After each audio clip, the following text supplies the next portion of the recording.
श्री शिवाय नमस्तुभ्यम। हर हर महादेव। दोस्तों, सावन के महीने में शिवलिंग से यह गुप्त चीज ले आना, अपने घर आपकी सभी मनोकामनाएं पूरी होंगी। इतना पैसा आएगा कि गिनते गिनते थक जाओगे। भगवान भोलेनाथ जी के आशीर्वाद से अपने जीवन में बहुत उन्नति करोगे। दोस्तों, हिंदू धर्म में सावन के महीने का बहुत अधिक महत्व होता है। सावन का महीना हिंदू पंचांग का 5वां महीना होता है। यह महीना भगवान शिव को समर्पित होता है। इस महीने में शिव भक्त भगवान शिव की विधि विधान से पूजा अर्चना करते हैं और सावन के महीने के सोमवार का महत्व और भी अधिक होता है। इस माह में शिव की पूजा अर्चना करने से सभी मनोकामनाएं पूरी हो जाती हैं। धार्मिक मान्यताओं के अनुसार सावन के महीने में भगवान शिव और माता पार्वती की विधि विधान से पूजा करने भक्त की मनोकामना पूरी होती है। इसके साथ ही सावन के सोमवार व्रत रखने से भोलेनाथ की विशेष कृपा प्राप्त होती है। दोस्तों, इस बार 11 जुलाई से सावन की शुरुआत होगी और 9 अगस्त को समाप्त होगा। इस सावन में 4 सोमवारी व्रत होगा। पहला सोमवारी व्रत 14 जुलाई को है, दूसरा 21, तीसरा 28 जुलाई और चौथा सोमवारी व्रत 4 अगस्त को है। कहा जाता है इस सावन के महीने में किसी भी व्यक्ति ने भगवान भोलेनाथ की थोड़ी सी भी पूजा साधना क्रिया कर ली तो उस व्यक्ति के जीवन की सभी मनोकामनाएं पूर्ण हो जाती हैं। उस व्यक्ति के जीवन के हर कष्ट खत्म हो जाते हैं और उस व्यक्ति के जीवन में धन आना शुरू हो जाता है। भक्तों, वीडियो आगे शुरू करें उससे पहले भगवान भोलेनाथ के इस वीडियो को लाइक अवश्य कर दें और कमेंट बॉक्स में हर हर महादेव सच्ची श्रद्धा से लिख दें, जिससे कि भगवान भोलेनाथ जी का आशीर्वाद आपको सीधे प्राप्त हो सके। दोस्तों, आज की इस वीडियो में हम आपको बताएंगे कि सावन के दिनों में आपको भगवान भोलेनाथ के मंदिर जाकर के क्या क्या भगवान भोलेनाथ को अर्पित करना और वहां से वापस क्या लेकर के आना है, ताकि आपके घर की गरीबी, दरिद्रता, परेशानी, कष्ट, दिक्कतें हमेशा के लिए खत्म हो जाए। दूसरी तरफ आपके घर पर सुख, समृद्धि, यश, वैभव, ऐश्वर्य की आपको प्राप्ति हो। ध्यान रखिएगा दोस्तों, सावन का माह का इंतजार हर व्यक्ति इसीलिए करता है ताकि उसको भगवान भोलेनाथ का आशीर्वाद मिल सके। कहा गया है कि देवों के देव भगवान भोलेनाथ अगर किसी भी व्यक्ति को आशीर्वाद दे दें तो उस व्यक्ति का साक्षात काल भी आकर कुछ नहीं बिगाड़ पाता है। इसीलिए आज की इस वीडियो में हम आपको बताएंगे कि कैसे आप सावन के दिन, जो बहुत ही पावन दिन है, इस दिन भगवान भोलेनाथ को प्रसन्न कर सकते हैं।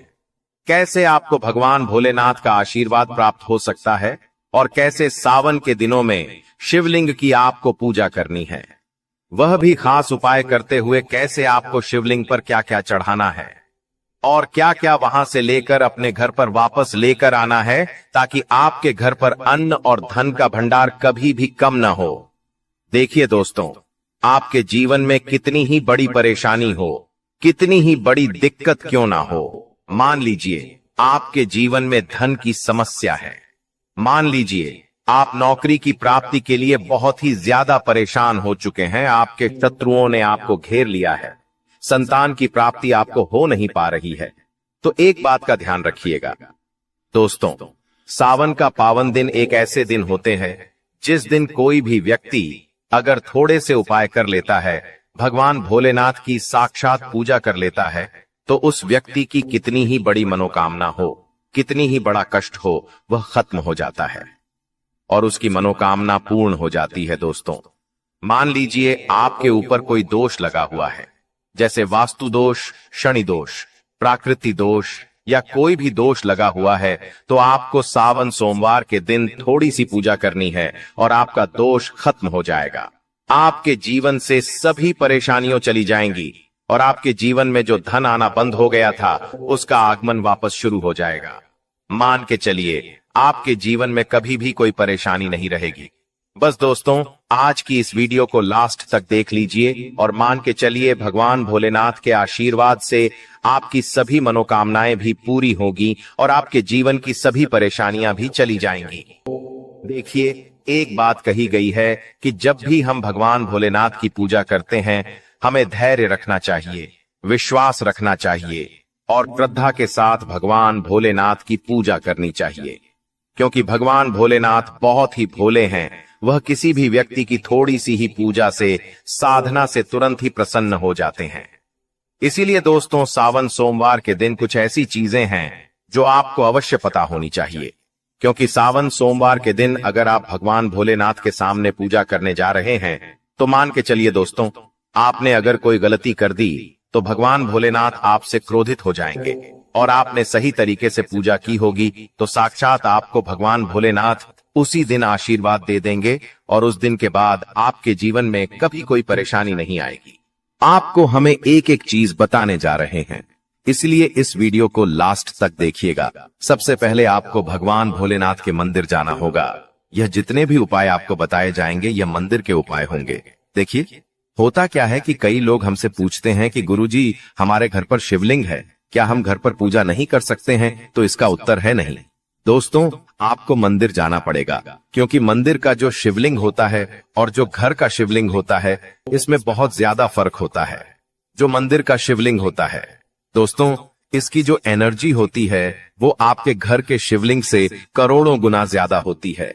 इसमें ऐसी सकारात्मक ऊर्जा होती है जिसके सामने अगर आप थोड़ी सी पूजा करते हैं तो तुरंत ही उसका फल आपको मिलता है और आपके जीवन की हर परेशानी चली जाती है। तो आपको जितने भी आज उपाय बताए जा रहे हैं, आपके जीवन की परेशानी को खत्म करने के लिए, आपकी मनोकामना पूर्ति के लिए, उस उपाय के लिए तो आपको मंदिर जाना पड़ेगा। और सावन सोमवार का पर्व पड़ रहा है, वह आज दिन सोमवार को पड़ रहा है, तो यह दिन ऐसा है, इस दिन अगर आप मंदिर जाकर के भगवान भोलेनाथ की पूजा आराधना कर रहे हैं तो मान के चलिए दोस्तों, आपके जीवन में कभी कष्ट आ ही नहीं सकता। पूरे साल आपके घर पर अन्न धन का भंडार बना रहेगा। तो आपको क्या क्या ले जाना है वह कहीं पर लिख लीजिए, क्योंकि दोस्तों, अगर आपने एक भी गलती कर दी तो आपकी पूजा संपन्न मानी नहीं जाएगी। दोस्तों, सबसे पहली चीज जो भगवान भोलेनाथ के लिए आपको जल ले जाना है सावन सोमवार के दिन। कई लोग हमसे यह कहते हैं कि गुरुजी, जल जो है वह तो शिवालय में भी मिल जाता है, शिव मंदिर में मिल जाता है। तो नहीं दोस्तों, वहां का जल आप तभी चढ़ाई यह जब कोई दिक्कत हो, वरना घर से ही जल ले जाना चाहिए। आखिर घर से जल क्यों ले जाया जाता है, इसकी भी बात सुन लीजिए। घर से इसीलिए आपको जल ले जाना है ताकि आपके घर का जो जल ले जा रहे हैं भगवान भोलेनाथ पर चढ़ाने के लिए, उसी जल के द्वारा आप भगवान से जुड़ जाएंगे। उस जल के द्वारा आप भगवान को अपनी सभी दिक्कतें बता देंगे, और उस जल को जैसे ही भगवान भोलेनाथ पर आप चढ़ाएंगे, अपनी समस्याओं को बताते हुए, वह समस्या आपकी खत्म हो जाएंगी। इसलिए घर से जल ले जाएगा। आप सबसे जरूरी चीज जो जल ले जा रहे हैं उसमें 2-4 बूंद गंगा जल जरूर डाल दीजिएगा, क्योंकि गंगा जल डाले बिना आपकी पूजा संपन्न नहीं मानी जाएगी। महाशिवरात्रि के दिन तो आपको जल ले जाना है, उसमें गंगा जल डाल करके दूसरा आपको 3 पत्ते वाला बेल पत्र ले जाना है। दोस्तों, बेल पत्र बहुत ही शुभ होता है। आपने अगर मान लीजिए एक तरफ 1000 कन्याओं को खाना खिलाया है, दूसरी तरफ भगवान भोलेनाथ को बेल पत्र चढ़ाया है, तो ये दोनों बराबर माने जाते हैं, इसलिए बेल पत्र जरूर ले जाएगा। तीसरा, आपको सफेद पुष्प ले जाना है। सफेद पुष्प भगवान भोलेनाथ को चढ़ाए जाते हैं, इसीलिए सफेद पुष्प पर भगवान भोलेनाथ के लिए आपको ले जाना है सावन सोमवार के दिन, ताकि भगवान भोलेनाथ का आशीर्वाद आपको मिल जाए, जिसके बाद आपके जीवन के हर परेशानी खत्म हो जाए। दोस्तों, सफेद चंदन ले जाना अनिवार्य होता है सावन सोमवार के दिन। और ध्यान रखिएगा दोस्तों कि भगवान भोलेनाथ को अगर आप दूध अर्पित करने जा रहे हैं तो एकदम कच्चा दूध होना चाहिए, पका हुआ दूध नहीं होना चाहिए, कच्चा दूध होना चाहिए। अब आपको और क्या क्या ले जाना है देखिए। अगर आप चाहते हैं कि आपकी हर मनोकामना पूरी हो तो एक डिब्बा लीजिए, उसमें काली मिर्च भरकर ले जाइए। देखिए, बहुत ध्यान से सुनिए, जितनी आपको बातें बता रहे हैं, एक डिब्बे में काली मिर्च भर के एक लाल कपड़ा लीजिए, उसमें लौंग कपूर, इसको मौली धागे से बांध करके आपको अपनी जेब में रख करके ले जाना है। सिर्फ इतनी चीज आपको ले जानी है आज के दिन को। अब आपको पूजा कैसे करनी है, चलिए आपको बताते हैं, बहुत ध्यान से लास्ट तक देखिएगा। और जितनी भी चीज आपको बताई जा रही है, इन चीजों को आपको ले जाना है और शिवालय से वापस लेकर आना है अपने घर पर, ताकि आपको धन की प्राप्ति हो सके, आपकी कोई भी मनोकामना हो वह पूर्ण हो जाए। भक्तों, आप पहले जाएंगे मंदिर, सबसे पहले आपको इस बात का ध्यान रखना है, मंदिर जाने से पहले ही काले या नीले कपड़े का धारण करके मंदिर न जाएं, वरना भगवान भोलेनाथ का आपको क्रोधित रूप देखना पड़ सकता है। सबसे पहले आपको यह करना है कि पतली धार बनाते हुए जल भगवान भोलेनाथ को अर्पित कर देना। बहुत ध्यान से सुनिएगा भक्तों, पतली धार बनाते हुए भगवान भोलेनाथ को जल आपको अर्पित कर देना है।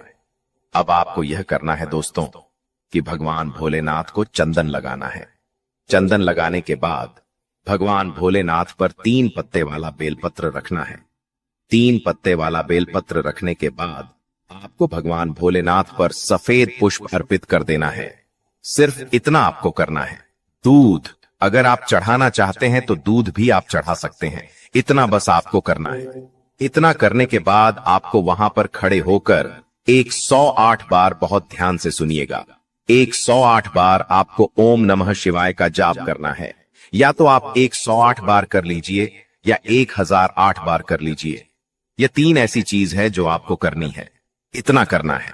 अब आपको क्या करना है, एक डिब्बा जो काली मिर्च का आप ले गए हैं, उस काली मिर्च के डिब्बे को आपको शिवालय के जो गिरता हुआ शिव धारा है, जो शिवलिंग से वहां पर पानी गिर रहा है, उसी शिव हरि के पानी से आपको छुआना है और अपनी जेब में वापस रख लेना है। यह जो लाल पोटली आप ले गए हैं बंद करके लॉन की, इसको भी छुआना है, वापस रख लेना है। अब आपको क्या करना है, जिस लोटे में पानी ले गए थे या जिस लोटे में भी आप दूध ले गए थे, उसमें आपको क्या करना है, आपको जो भगवान भोलेनाथ का पानी वहां पर गिर रहा है, भक्तों ध्यान रखिएगा, शिवलिंग की जो पानी नीचे गिर रहा है, उसी पानी का थोड़ा सा पानी अपने लोटे में ले लेना है।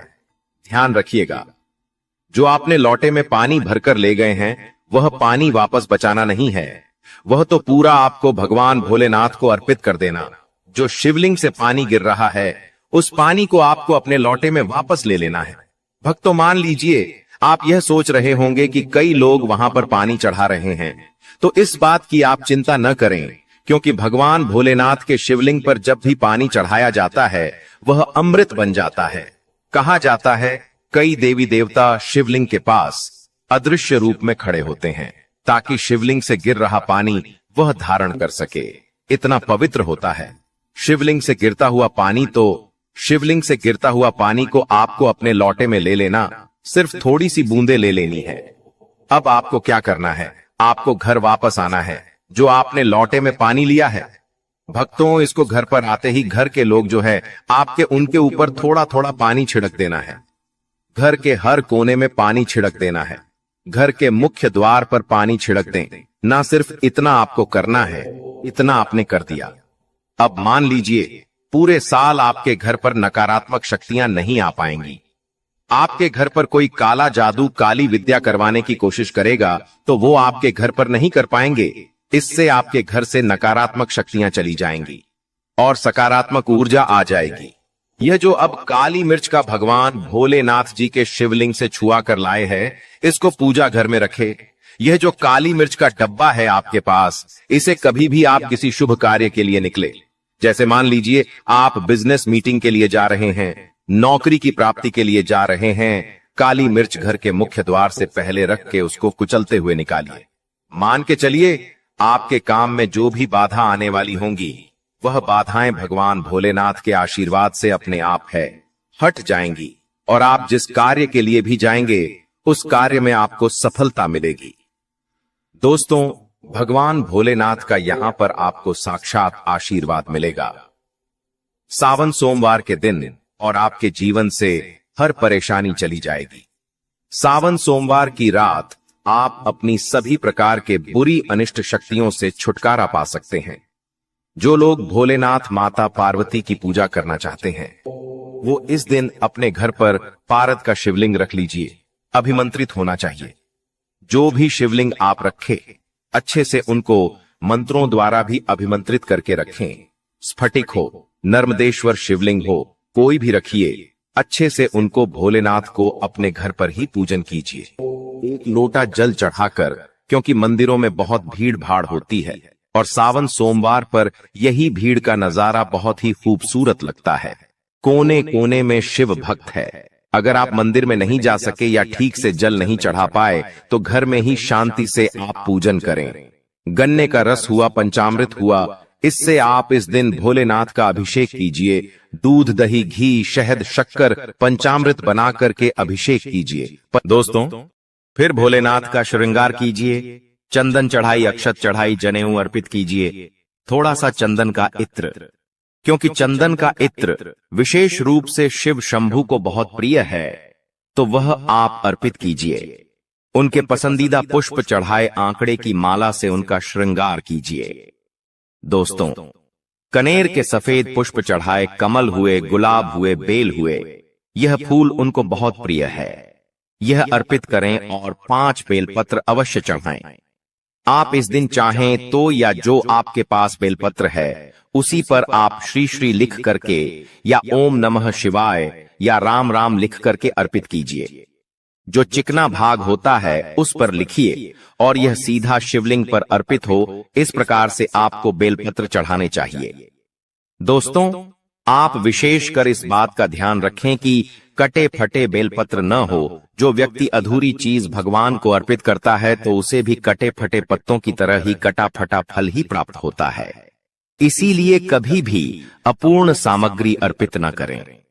दोस्तों, कहते हैं कि जब भोलेनाथ ने गले में विष धारण किया था तो आदिशक्ति मां के कहने पर देवताओं ने भगवान शिव के सिर पर भांग, धतूरा, बेलपत्र आदि रखा और निरंतर जल अभिषेक किया था, जिसकी वजह से उनके मस्तिष्क का ताप कम हुआ था और उस समय से ही भोलेनाथ को भांग धतूरा